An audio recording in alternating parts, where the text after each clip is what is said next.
Alors, les élèves, donc aujourd'hui, on va voir les différents points de vue. On a déjà travaillé le narrateur lorsqu'il est interne, externe, et on a dit à chaque fois qu'est-ce qu'il utilise, n'est-ce pas? Ou bien quel indice le montre s'il est interne ou externe au récit ou bien au texte auquel il raconte. N'est-ce pas? Qui peut me rappeler quand est-ce que le narrateur est interne au texte? Yeah. Qui peut me dire quand est-ce que le narrateur est interne au texte? Je peux. Oui, Mohamed Damash. Je peux. Il y a une Quand on voit je ou un, il ou nous. C'est-à-dire, lorsqu'il emploie quel pronom personnel? Lorsqu'il emploie la première personne du singulier, je, ou bien la première personne du pluriel, nous. Très bien. Ali, maintenant, quand est-ce que le narrateur est externe au texte?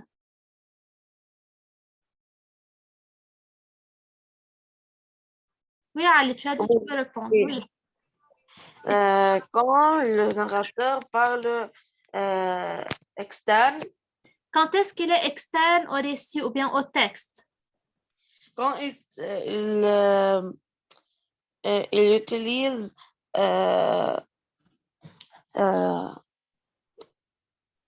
il. C'est-à-dire quand il emploie la troisième personne, il, n'est-ce pas? Il. Dans ce cas, Oui. il est externe au texte, n'est-ce pas? Oui. Alors, en résumé, Yannourhan, tu peux nous dire quand est-ce que le narrateur est interne, quand est-ce qu'il est externe au texte? Lorsqu'il est interne, il utilise la première personne du singulier ou la première personne du pluriel. Très bien.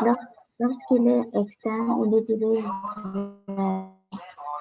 la troisième personne du singulier. Très bien. Maintenant, on va passer les élèves à regarder, ou bien on va suivre ensemble. Je vous ai préparé une fiche dans laquelle on a les 3 points de vue. Et on va les voir ensemble. Ce n'est pas quelque chose de difficile. Donc, j'ai fait premièrement un petit rappel. Alors, le point de vue narratif, comme on a déjà vu, on appelle récit. C'est quoi un récit? C'est un texte rapportant une histoire. Et c'est le narrateur qui a la charge de la raconter. On a déjà vu au début de l'année la différence entre auteur et narrateur, n'est-ce pas? Yala, qui peut me dire quelle est la différence entre auteur et narrateur?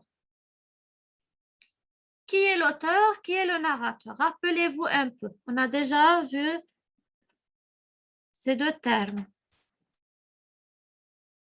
Yala Mohamed Damaj. Mohamed Chaban. Monsieur Ayman Mohamed Chaban, dès le début de la séance, il ne me répond pas. Ok. Comment je dis oui? Mais comment je ne réponds pas? Combien de fois j'ai dit Mohamed Chaban et tu ne réponds pas? Maintenant, tu as dit oui. Wallah, je dis oui vite. Et active ta caméra alors. Concernant les élèves qui n'activent pas leur caméra, ils sont hors de la classe.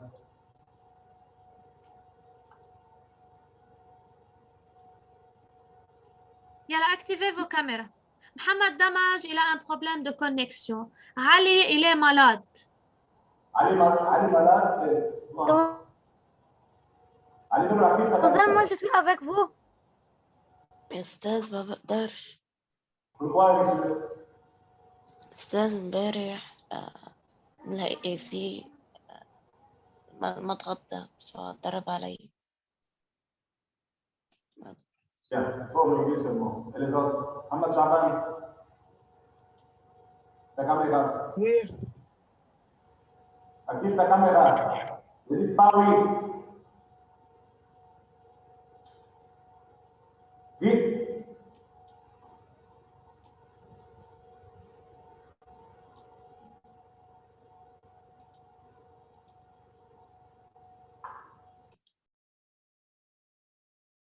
Alors, oui, Bilal, dis-moi, quelle est la différence entre auteur et narrateur? L'auteur, c'est qui a écrit le texte. Le narrateur, c'est lui qui dit le texte.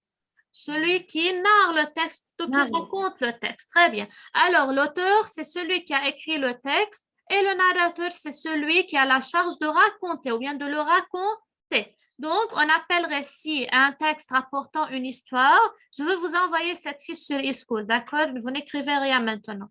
C'est le narrateur qui a la charge de la raconter, de raconter l'histoire. Le narrateur peut être l'un des personnages ou bien principaux ou bien secondaires. C'est un petit rappel seulement de l'histoire. Alors, dans ce cas, le récit sera effectué à la première personne, c'est-à-dire je ou bien nous. Et dans ce cas, je dis que le narrateur est interne, n'est-ce pas? En plus, le narrateur peut rester à l'extérieur du texte, à l'extérieur de l'histoire. Il n'est pas impliqué dans ce qu'il raconte. Dans ce cas, le récit sera effectué à la troisième personne, il, lui ou bien eux. Donc, ce sont les indices qui montrent la présence du narrateur à la troisième personne ou bien ils montrent que le narrateur est à l'extérieur du texte de l'histoire. D'accord? Dans un récit à la troisième personne, le narrateur peut raconter de trois manières différentes selon la position qu'il prend par rapport à l'histoire. Maintenant, on va découvrir ensemble les trois points de vue du narrateur lorsqu'il est en train de raconter l'histoire. Ce narrateur peut raconter l'histoire de trois manières différentes. Premièrement, il peut avoir le point de vue omniscient. Et on a déjà vu aussi ce terme, n'est-ce pas? Regardez bien. Regardez l'illustration. On a des flèches rouges, et vertes et bleues. Le point de vue omniscient, c'est-à-dire ce qui est en rouge. D'accord? On a, comme on voit, il y a des personnages dans l'illustration. Dans ce cas, lorsque je veux dire que le narrateur, ou bien le point de vue est omniscient, dans ce cas, le narrateur, il connaît tous des personnages. Leur passé, leur avenir, il sait tout concernant les personnages. Donc, il est capable de raconter tout ce qui concerne les personnages et tout ce qui se passe dans plusieurs endroits à la fois. C'est-à-dire, il peut raconter ce qui se passe dans cet endroit, il peut raconter ce qui s'est passé, ce qui va se passer. D'accord? Dans ce cas, c'est le point de vue omniscient. D'accord? Lia Bilal, c'est quoi le point de vue omniscient? Suivez très bien. Lis-moi. Le narrateur connaît tout de la situation des personnages, le passé, l'avenir, etc. L'avenir, c'est-à-dire le futur, etc. Il sait tout sur les personnages.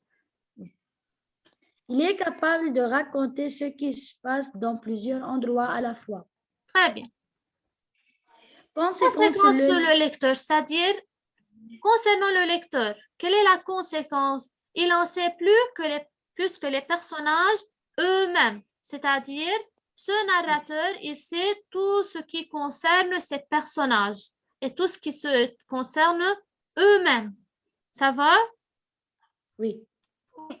Maintenant, le point de vue interne.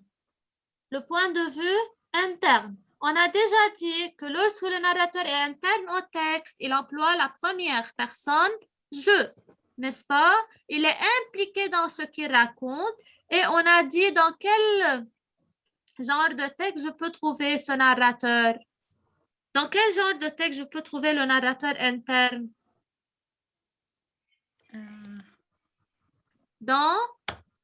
Au début de l'année, dans l'atelier de rentrée, on a beaucoup travaillé des textes de genre. Quel était le genre de texte qu'on a déjà travaillé?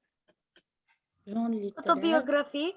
Très bien, ya Mohamed Damas. C'est l'autobiographie. Excellent. C'est quoi l'autobiographie? Excusez-moi, madame. Oui, vas-y, merci. Ahmad Chaban, qu'est-ce que ça veut dire récit autobiographique? Quoi? Active ta caméra au début. Yallah, une minute. Ça fait 5 minutes que j'ai demandé d'activer ta caméra. Jusqu'à maintenant. Je peux, monsieur Ayman? Oui, Mohamed Chaban.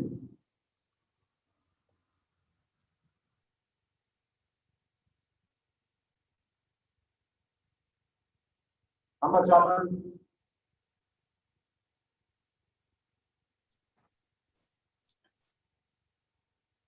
Oui. Oui, active ta caméra. Je vais te voir, mon cher. Très bien. Oui, qu'est-ce que ça veut dire autobiographique ou bien autobiographie? Quoi? Qu'est-ce que ça veut dire récit autobiographique? C'est-à-dire, c'est un texte qui est le...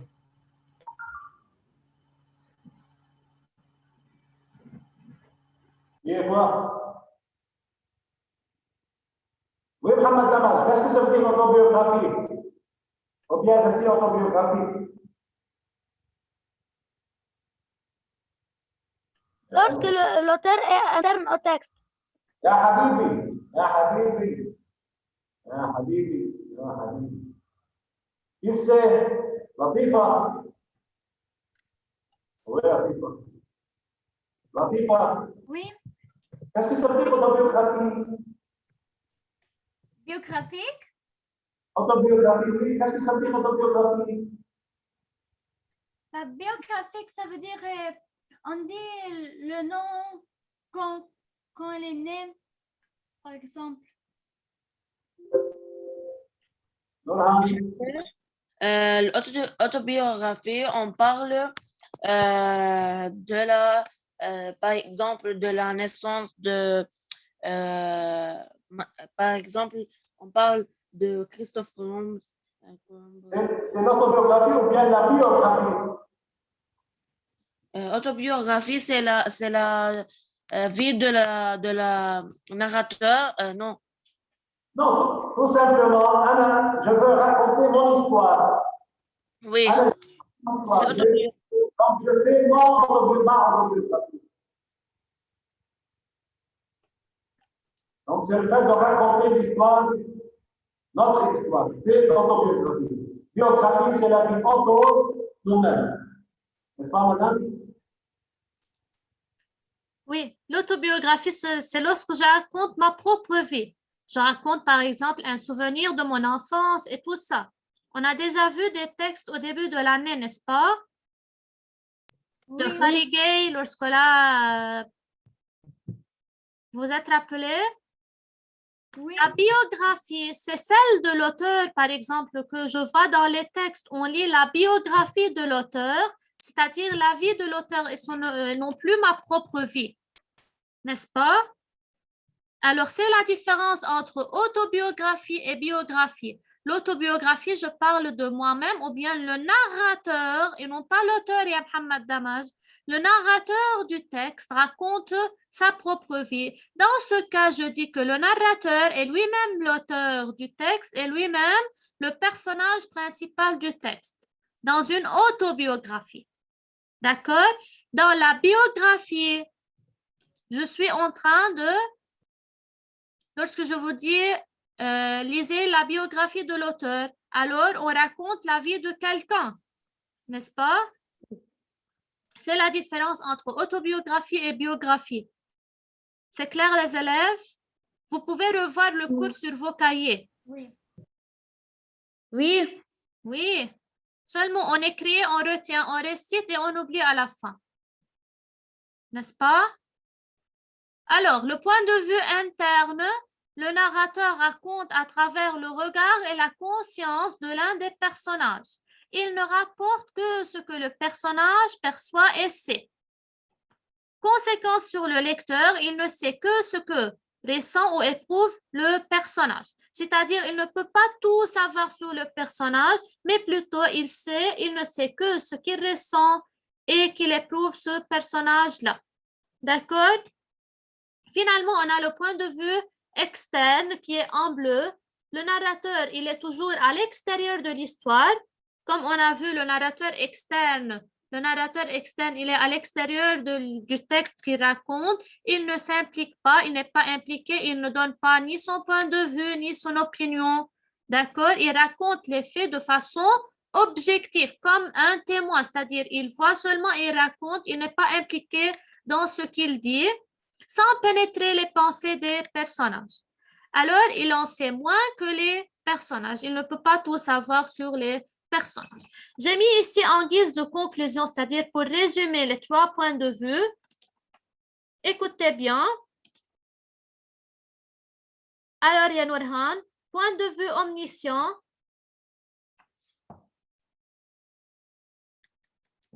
Ya Nourhan, le point de vue omniscient. De latin omnia, toute chose plus sachant. C'est-à-dire, on a dit le narrateur qui sait la tout sur les narrateur. personnages.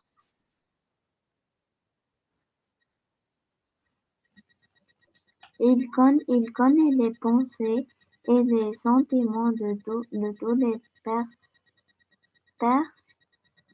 et porte même sur eux un jugement. Un jugement. Alors, point de vue omniscient, écoutez bien, du latin omnia, il est formé de deux mots, deux parties. Omnia, c'est-à-dire toute chose, plus science sachant, c'est-à-dire égal le narrateur qui sait tout.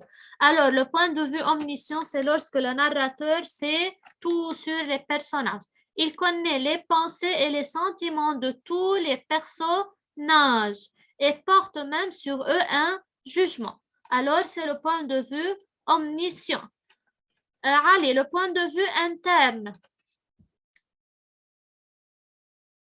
Oui. C'est quoi le point de vue interne? Le narrateur raconte à la base le regarde et la conséquence de l'un des personnages. Alors, le point de vue interne se reconnaît à ces indices, verbes de perception et sensibilité. On va voir après les indices de subjectivité, c'est-à-dire quels sont les verbes qu'il utilise et tout ce qui concerne les sentiments et la sensibilité. Et finalement, on a le point de vue externe, retranscrit les faits ou les paroles tout en restant neutre, c'est-à-dire il nous indique tout. C'est-à-dire, il raconte tout sans donner son point de vue, son avis. Donc, il est tout neutre, il est à l'écart, il ne participe pas à ce qu'il raconte. Ça va? Et oui. Comme on sait, ici, lorsque le point de vue interne, le pronom personnel employé, c'est « je ». Et lorsque le point de vue externe, le pronom personnel employé, c'est « il ». D'accord? Alors, je veux envoyer cette fiche sur eSchool les élèves. Vous la lisez très, très bien. Je ne veux pas vous dire par cœur mot à mot, mais ce qui est en guise de conclusion ici, enfin, les 3 points de vue, c'est à retenir par cœur. C'est quoi chaque point de vue? Comment je peux le savoir? Donc, seulement l'encadré qui est en bas, que j'ai marqué en bleu, c'est à retenir par cœur. Donc, les autres, vous les lisez très, très bien pour comprendre à chaque fois de quoi je suis en train de parler. Ça va? Ça va. Oui. Donc, hier, j'ai expliqué à vos camarades le type explicatif et ce qui le caractérise. Je veux vous montrer le document, on lit ensemble et on explique. Suivez bien. Et ça, vous allez l'écrire sur vos cahiers.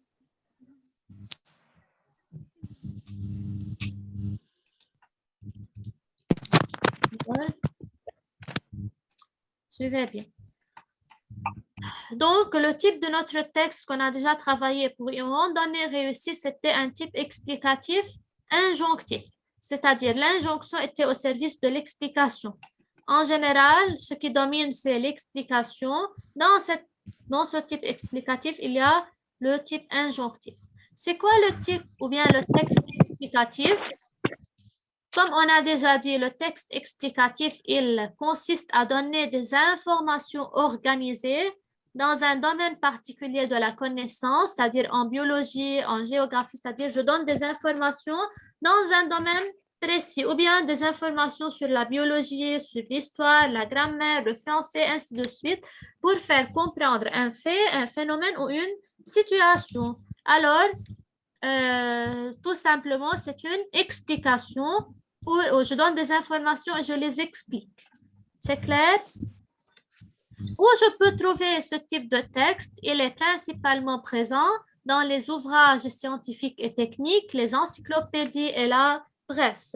alors je les vois dans les ouvrages scientifiques, c'est-à-dire ce qui concerne la science, technique, la technologie, dans les encyclopédies et dans la presse, comme on a vu dans notre texte, c'était extrait d'un magazine. C'est clair? Tac. Comment je peux savoir que c'est un type explicatif? Quelles sont ses caractéristiques? Le type explicatif, c'est une réponse à une question, à un problème posé de façon explicite ou implicite. C'est-à-dire, comme on a déjà vu dans notre texte, comment je peux faire une randonnée réussie? Je veux répondre à cette question ou à un problème quelconque. Peut-être comment lutter contre la pollution. C'est un problème auquel je veux trouver des solutions. Je veux répondre par de bonnes réponses et obtenir de bonnes solutions. N'est-ce pas? Qu'est-ce que je peux trouver aussi dans un texte de type explicatif? Des chiffres, des données, des statistiques ou des dates. Alors, je veux enlever ça. Alors, des chiffres, comme on a vu, 200 mètres, 500 mètres. Donc, on peut trouver beaucoup de chiffres, de données, des statistiques, des pourcentages. Et quel est le rôle de ces chiffres, de données et des statistiques ou bien les dates? Ça donne des informations plus précises et plus spécifiques sur le sujet dont je parle, n'est-ce pas?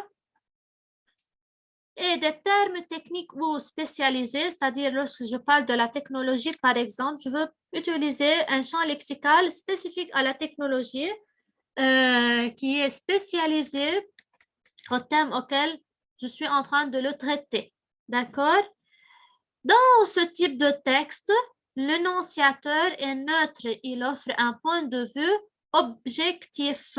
Comme on a vu, alors l'énonciateur est neutre, il offre un point de vue objectif. Vous avez vu maintenant le point de vue objectif, c'est-à-dire il est à l'écart, il est à l'extérieur du texte, il ne s'implique pas, seulement il raconte ou bien il nous informe, il nous donne des informations. Il est neutre. Ça va? Donc, et le point de vue objectif. Il faut bien faire attention à ces termes. On a des paragraphes, des titres et des sous-titres. Je vais mettre ça ici avec la mise en page. Mise en page du texte. Comment est la mise en page du texte? Pardon.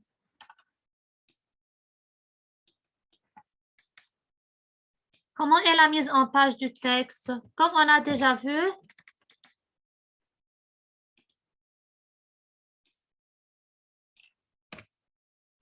que c'était en colonne, n'est-ce pas?